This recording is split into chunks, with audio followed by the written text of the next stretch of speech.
भाई इधर देखो कितने फौजी खड़े हैं, कम से कम 60-70 फौजी खड़े हैं। ये सारे जा रहे हैं लेबनान में पीस ट्रीटी के लिए यूनाइटेड नेशन की तरफ से। अरे नीचे भी तो भरा पड़ा है, वो देखो यार, ये देखो यार नीचे से भी कितने आ रहे हैं ऊपर। यूनाइटेड नेशंस की जो पीस फोर्सेस होती है ना, कहाँ गया था मैं, नॉर्थ साइप्रस में, वहाँ भी मैंने पीस फोर्सेस देखी थी भाई। ये देखो भाई, ये सभी जा रहे हैं अभी यहाँ से। तो भाई वो जो लेबनान की जंग चल रही है ना, उस मिडल ईस्ट में इसराइल के साथ, फलस्तीन के साथ, मेरे ख्याल से इसराइल ने लेबनान पर भी धमाके किए हैं पिछले कुछ दिनों में। क्या उधर क्योंकि पीस ट्रीटी भी हो चुकी है, दोनों में समझौता हो चुका है, इसराइल में और लेबनान में और फलस्तीन में। तो उस समझौते को पूरा करने के लिए हमारी पूरी फौज जा रही है वहाँ।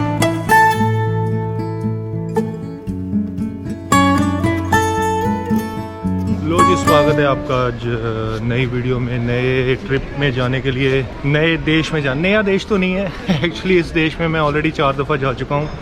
अचानक इंडिया से बाहर जाने की मैं फ़्लाइटें ढूंढ रहा था। अभी आपको बताता हूँ कि अचानक प्रोग्राम कैसे बना। इंडिया से बाहर जाने की मैं फ़्लाइट ढूंढ रहा था, अचानक मेरे को एक बड़ी ही सस्ती फ़्लाइट मिल गई यार, फ्रांस की, जो कि मेरे को सिर्फ पड़ी है 10,000 रुपये में। 10,000 रुपये में मुझे दिल्ली से फ्रांस में एक शहर है नीस। भाई मैं इससे पहले ना फ्रांस जा चुका हूँ, चार दफ़ा जा चुका हूँ, और हर बार मैंने फ्रांस जाने के लिए 28 या 30,000 रुपये की टिकट ली है। 10,000 रुपये में दिल्ली से जा रहा हूँ पेरिस, मतलब पेरिस नहीं जा रहा, नीस जा रहा हूँ, साउथ ऑफ फ्रांस में एक छोटा सा शहर है, समुंदर किनारे, बहुत बढ़िया, बहुत खूबसूरत शहर है, बीचेस के लिए जाना जाता है ज़्यादातर। तो भाई मैंने एकदम टिकट बुक करवा ली और मैं एयरपोर्ट पे आ गया इतने शॉर्ट नोटिस पे पहली बार ट्रैवल कर रहा हूँ, एकदम बैग पैक किए। तो भाई मैं जा रहा हूँ टर्किश एयरलाइन से। इससे मैं हालांकि तीसरी दफ़ा सफ़र कर रहा हूँ, क्योंकि जब मैं अमेरिका गया था ना, तो ये सेम फ़्लाइट थी मेरी।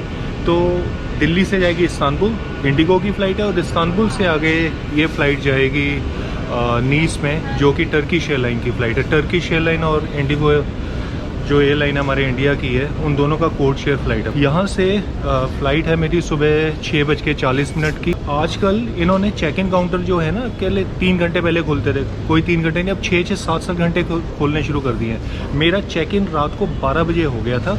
12 बजे मैं चेक इन करके उसके बाद लॉन्च में बैठ गया, 2-2.5 घंटे बैठा। एक बहुत ही ज़रूरी सूचना आपके साथ शेयर कर दूँ। अभी मेरा इंडिया में इमिग्रेशन हुआ ही नहीं भाई, मेरा कोई इमिग्रेशन नहीं हुआ। जैसे लोगों का होता है ना, आप चेक इन अपने बोर्डिंग पास रहते हो, उसके बाद इमिग्रेशन होता है, बंदा बैठा होता है, आपसे पूछते हैं इमिग्रेशन ऑफिसर्स। मेरा कुछ नहीं हुआ ऐसे इमिग्रेशन, क्योंकि मैं अपने आप को FT fast track immigration FTI TTP में साइन अप कर चुका हूँ, जिससे कि अब से मेरा इंडिया में आते वक्त और इंडिया को छोड़ते वक्त कभी भी इमिग्रेशन नहीं होगा। तो मेरे लिए ना, जब मैं इमिग्रेशन काउंटर पे गया, 400-500 बंदा इमिग्रेशन में लाइन बना के खड़ा हुआ था, और जो साइड पे ई गेट्स लगे होते हैं ना, उसमें एक भी बंदा नहीं था, अकेला मैं था। ई गेट में मैंने अपना पासपोर्ट स्कैन किया और दरवाजे खुल गए, मेरा इमिग्रेशन हो गया है। FTI TTP में कैसे रजिस्टर करना है खुद को, इसकी मैं वीडियो ऑलरेडी बना चुका हूँ। अब मेरी जो पहली वीडियो जो मैं इंडिया से अमेरिका गया था ना,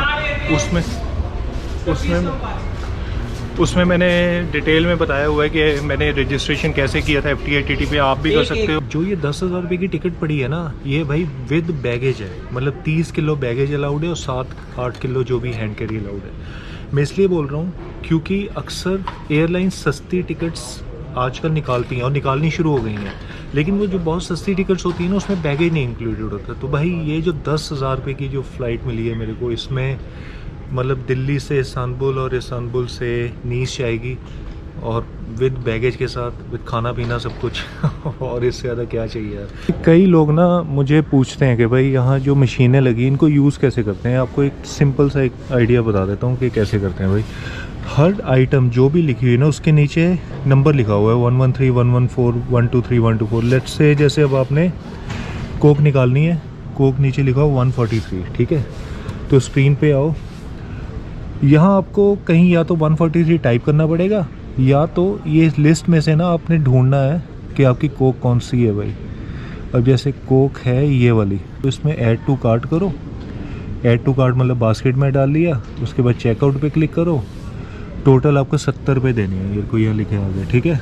अब पेमेंट कैसे करनी है, इसकी पेमेंट आपको बताता हूँ। प्रोसीड टू पे, अब भाई यहाँ पेमेंट में आपको QR कोड बना आ जाएगा, इस QR कोड को स्कैन कर दो, आपके 70 रुपये कट जाएंगे। जब ये 70 रुपये कटेंगे इसमें से कोक अपने आप ऑटोमेटिकली निकल के बाहर आ जाएगी। आप अपने क्रेडिट या डेबिट कार्ड से भी पेमेंट कर सकते हो। एक तो हो गया QR code, credit debit card से कैसे करनी है, क्रेडिट डेबिट कार्ड पे क्लिक। तो भाई ये ना QR कोड है, आपको अपने फ़ोन से QR कोड स्कैनर खोलना पड़ेगा। इस QR कोड को स्कैन करो, आपको फिर फ़ोन पे ही क्रेडिट कार्ड से आप पेमेंट कर सकते हो। या तो कैश से कैसे करनी है, आप कैश से भी पेमेंट कर सकते हो। कैश से पेमेंट करने का तरीका ये है, कैश पे क्लिक करो, इसने लिखा दे दिया कि पूरे 70 जितने डालोगे उतना ही पैसा मशीन रख लेगी, कोई चेंज नहीं देगी। तो एग्जैक्ट कैश डालना, 70 रुपये डालने हैं।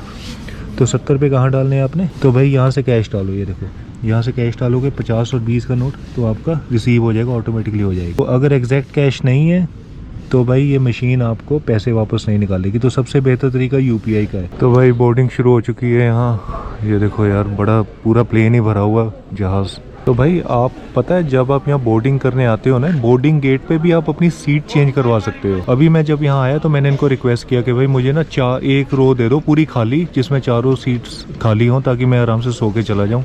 हालांकि पूरी फ्लाइट भरी हुई है जो ये हाल है, लेकिन इन्होंने मेरे साथ वाली सीट लॉक कर दी है।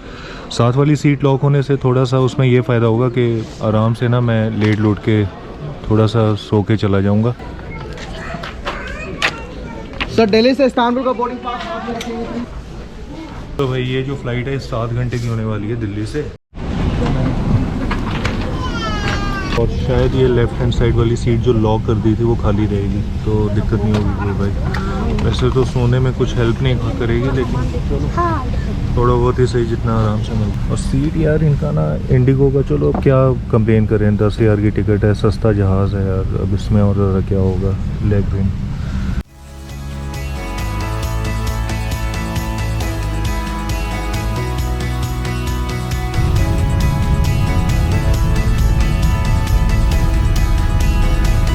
तो भाई इस्तांबुल में स्वागत हो चुका है आपका, और वहाँ से उतरा हूँ। मेरा कनेक्शन है, मेरी अगली फ़्लाइट पकड़नी है मेरे को।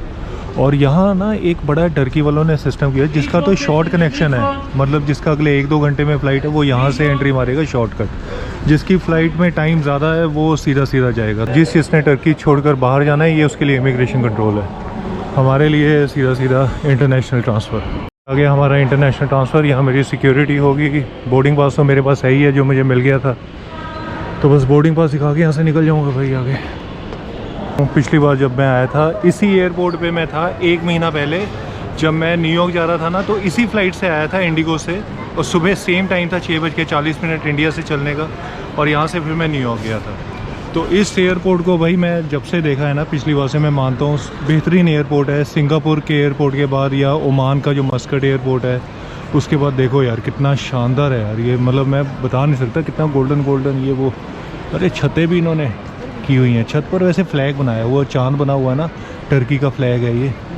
और ये शोरूम्स है भाई अच्छे गोल्डन, ये कितनी बड़ी स्क्रीन्स लगी हुई हैं यार। मतलब इस एयरपोर्ट पर ना मैं पिछली बार ही फिदा हो गया था यार, ये तो शॉपिंग मॉल के बराबर ही लगता है ये एयरपोर्ट। मेरी फ़्लाइट यहाँ आ गई थी दोपहर को आज 12 बजे। अगली कनेक्टिंग फ़्लाइट है फ्रांस के लिए भाई, वो है 20 घंटे का लेओवर, कल सुबह चलेगी 8 बजे। देखो ना, सस्ती फ़्लाइटें लेने का थोड़ा सा नुकसान ये भी होता है। तो हालांकि 10,000 रुपये की टिकट ज़रूर थी, लेकिन वो 10,000 रुपये इस तरीके से मैं पे ऑफ कर रहा हूँ, मतलब everything comes with a price. ये 20 घंटे कैसे बताऊँगा मैं बताऊँगा। मेरे पास प्रायोरिटी पास है, मैं इस प्रायोरिटी पास को 2 बार यूज़ कर सकता हूँ। 2-2 घंटे की एंट्री होती है, उसमें 4 घंटे हो गए, लेकिन बाकी फिर भी 16 घंटे बिताने हैं, और 16 घंटे ऐसी जगहों पर बिताने पड़ेंगे मेरे को। लो जी, स्वागत है आपका। मेरे को पूरे 12 घंटे हो चुके हैं इस एयरपोर्ट पे बैठे हुए। मैं कल रात को ही बड़ा परेशान था, कल रात की फ़्लाइट पकड़ के, और ऊपर से मुझे 24 घंटे और। यहाँ ना रिक्लाइनर्स बने हुए हैं, मैंने एयरपोर्ट में एक जगह ढूंढी है, ये बिल्कुल हटके है यार ये जगह, मैं कैसे बताऊँ। यहाँ गेट्स वेट्स बने हैं, यहाँ ये सारे रिक्लाइनर बने हैं, सब खाली हैं भाई, अंदर सारे खाली हैं। यहाँ लोगों को पता ही नहीं जगह के बारे में। अक्सर लोग क्या करते हैं, लोग नीचे घूमते हैं, यहाँ भी इस तरफ सारे गेट्स आते हैं, यहाँ भी रिक्लाइनर्स बने हुए हैं, लेकिन यहाँ रश बड़ा रहता है लोगों का, ये देखो। लेकिन ये जो जगह है ना, खोपचे में बनी हुई है, तो यहाँ आपको रिक्लाइनर्स काफ़ी खाली मिलेंगे। तो भाई ये हुआ। और अभी मैं क्या करने लगा हूँ, अभी मैं ये करने लगा हूँ, मैं अपना प्रायोरिटी पास यूज़ करने लगा हूँ और अब मैं जाने लगा हूँ यहाँ एक लॉन्च यूज़ करने के लिए। 2 लॉन्च है यहाँ, एक तो है पॉपअप लॉन्च और दूसरा पड़ेगा IVA लॉन्च। पॉपअप लॉन्च मैं ऑलरेडी पिछली बार जब इसी एयरपोर्ट पे आया था ना न्यूयॉर्क जाने के लिए, तब मैंने यूज़ किया था और आज मैं यूज़ करूँगा IVA लॉन्च। मतलब जब मैं जिस वक्त आया था दोपहर को 1-2 बजे तो पूरा एकदम खड़े होने के लिए जगह नहीं थी यार। अब तो क्या कुछ भी नहीं है यार, सारी दुकानें बंद पड़ी। तो भाई अभी सिर्फ 8:15 तक का लगा है और मेरी फ़्लाइट है 8:50 की। वो देखो भाई IGA लॉन्च, ऊपर लोगो बना हुआ है, स्टिकर बना हुआ है और ये यहीं से रास्ता है इसका ऊपर जाने का। यार वैसे प्रायोरिटी पास का ये फ़ायदा ज़रूर होता है, मैंने कितना यूज़ किया ना अपने इंटरनेशनल ट्रिप्स में। अब ये प्रायोरिटी पास इसने मुझे कितना फ़ायदा दिया है मैं बता नहीं सकता भाई। मैंने इसको दुनिया के हर एयरपोर्ट पे लगभग यूज़ कर लिया। इतना मतलब खाना वाना आराम से खाओ, फ्री में अंदर बैठे रहो, मज़े करो, 3-4 घंटे कब निकल जाते हैं पता ही नहीं लगता। और भाई क्या बात है, आज तो खाली पड़ा हुआ है भाई। बहुत बड़ा लॉन्च है यार ये, मैं तो अपने शायद अब तक का सबसे बड़ा लॉन्च देखा है। इसमें ड्यूटी फ्री स्टोर भी है और खाने पीने के लिए बहुत सी चीज़ें हैं भाई।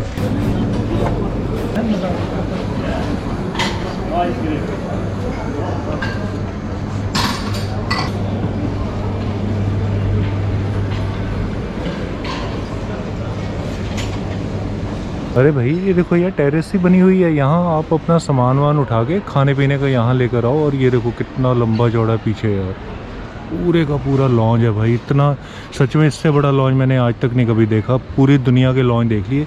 ये देखो इसका टेरेस का नाम भी है, टेरेस का नाम है बॉस्फोरस टेरेस। और अपना खाने पीने की प्लेट यहाँ तक ले जाओ, वो शराब वराब का लगा हुआ है, ड्रिंक्स अल्कोहल सब कुछ है भाई। और ये नीचे तो रेस्टोरेंट्स हैं सारे, आप यहाँ कहीं भी बैठ के अपना पेट खाना है यहाँ तो अपना फ्री में खाओ पियो, सब कुछ उठाओ। और वो कितना बढ़िया यार आगे दिख रहा है। चलो हम भी कुछ करते हैं, खाने पीने की प्लेट लेता हूँ मैं भाई। ये पूरा एयरपोर्ट ही एक हिस्सा है ना, ये लॉन्च के साथ भरा पड़ा है। और मैं उधर बैठा हुआ था, अभी आपको उधर से वो वाला पार्ट दिखा रहा था, 1st 2nd फ्लोर सारा ये पूरा लॉन्च है भाई। पूरे 3 घंटे लॉन्च में बिता कर आया हूँ।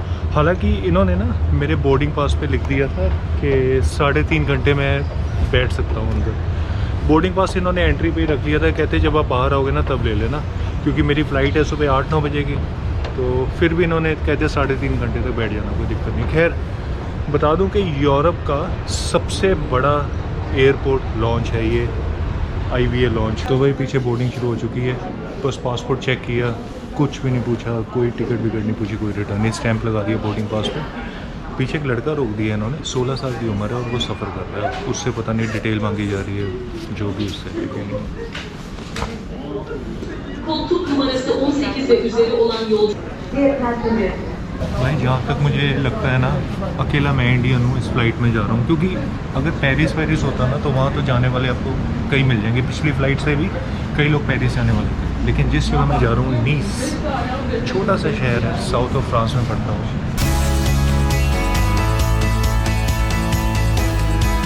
भाई आइल सीट मिली है ये वाली, और ये दोनों पता नहीं भरेंगी अभी के खाली है।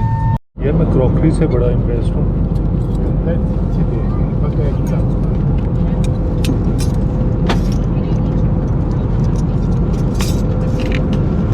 तो जी स्वागत है आपका, स्वागत। फ्रांस पहुंच चुका हूं मैं, पहुंच चुका हूं नीस एयरपोर्ट। और दूसरी दफ़ा आ रहा हूं यहाँ नीस में। एक बार पहले पिछले साल यहाँ से हटा हूँ यार, दिसंबर में, और इस बार दोबारा। इसकी ना समुंदर के ऊपर से एकदम लैंडिंग होती है, बहुत बढ़िया होती है लैंडिंग, मज़ा ही आ जाता है लैंडिंग देख के। खैर भाई चलो जी, अभी पहुँचते हैं इमिग्रेशन में इमिग्रेशन करवाते हैं, देखते हैं क्या होता है। पिछली बार मैं जब आया था नीस में एक भी सवाल नहीं पूछा था, पासपोर्ट लिया था, स्टैम्प कर दिया था, ख़त्म। मैं आया था लंदन से शायद इसलिए। और अब आज देखते हैं टर्की से जाने पर क्या पूछते हैं क्या नहीं। तो भाई एंट्री मिल गई है, इमिग्रेशन भी हो गया। इमिग्रेशन ऑफिसर के पास जब मैं गया हूँ ना, तो उन्होंने मेरे पासपोर्ट में से वीज़ा निकाला शेंगेन का, मतलब फ्रांस का। वो पुराना वाला था, तो फिर उन्होंने बदलने शुरू किए पेज, तो नया वाला निकल गया। फिर नया वाला देके उन्होंने देखा कि भाई इसके पास ऑलरेडी शेंगेन के इतने वीज़ा लगे हैं, एक भी सवाल नहीं पूछा, कुछ नहीं पूछा, स्टैंप लगा दी। उसके बाद कहा कि वेलकम टू फ्रांस, बस इतना काम हो गया। कोई रिटर्न टिकट नहीं, कोई डॉक्यूमेंट नहीं, कोई कुछ नहीं। ये अब मैं हॉस्टल जाऊंगा। हॉस्टल मैंने बुक नहीं किया, हॉस्टल यहीं से बुक कर लूँगा। पहले बैगेज कलेक्ट करूँ। हाँ भैया अब जाना पहचाना लग रहा है थोड़ा सा। ये एयरपोर्ट है, उसके बाहर उस तरफ फ्लिक्स बस वालों का बस स्टेशन है एयरपोर्ट का, जहाँ से बसेस चलती हैं। पिछली बार मैंने यहाँ से बस पकड़ी थी तो पता लग गया। तो भाई अब मैं एक एक करके काम करता हूँ। सबसे पहले तो मुझे ना यहाँ से मैं सिम कार्ड का रेट पता करता हूँ, क्योंकि मुझे इस पर सिम कार्ड लेना है यूरोप में। तो सिम कार्ड कितने का पड़ेगा? जो मैं 2 साल पहले आया था ना, तब मैंने लाइका का लिया था 20 यूरो का। अब पता नहीं कि भाई वो मिलेगा वो वाला कि नहीं। चलो खैर। तो भाई ये ना एयरपोर्ट के बाहर देखना, ये कुत्ते लगा रखे हैं। कुत्ते बिल्कुल यार सच्ची मुच्ची के लग रहे हैं, हिल बेल रहे हैं। मैं 2 मिनट के लिए इनको देख के समझा कि कुत्ते असली हैं। भाई ये असली नहीं है, ये शो पीस है कि क्या कह सकते हो। आजकल हिलने वाले कुत्ते भी आ गए भाई, क्या कमाल है यार। हाय, हॉस्टल मैंने यहीं से बुक कर लिया। हॉस्टल का बता देता हूँ, मेरे को हॉस्टल पड़ा है लगभग कितने का पड़ा? 1800 साढ़े 1800 रुपये का कुछ पड़ा है। एकदम सिटी सेंटर में है, ठीक है। अब मैं पिछली बार जब आया था ना, तो मैंने एक कार्ड बनवाया था अपना लोकल ट्रांसपोर्ट में ट्रैवल करने के लिए। ये मेरे ख्याल से $2 का बना था, और इस बार मैं इसी को चार्ज करके इसी को ट्रैवल करूँगा। मतलब यहाँ जो टिकट का चार्ज है वो पड़ेगा मुझे €1.70 का। ये कार्ड था €2 का, तो मैं इसमें €3 डलवा लूँगा आज, और ताकि इसको मैं आज के लिए और आगे के लिए यूज़ कर सकूँ। और दूसरी चीज़ ये है कि ये जो कार्ड लोड होगा ना, इस एयरपोर्ट से नहीं होगा, एक स्टेशन आगे जाना पड़ेगा, वहाँ तक फ्री ट्रैम चलती है, वहाँ से कार्ड लोड होगा।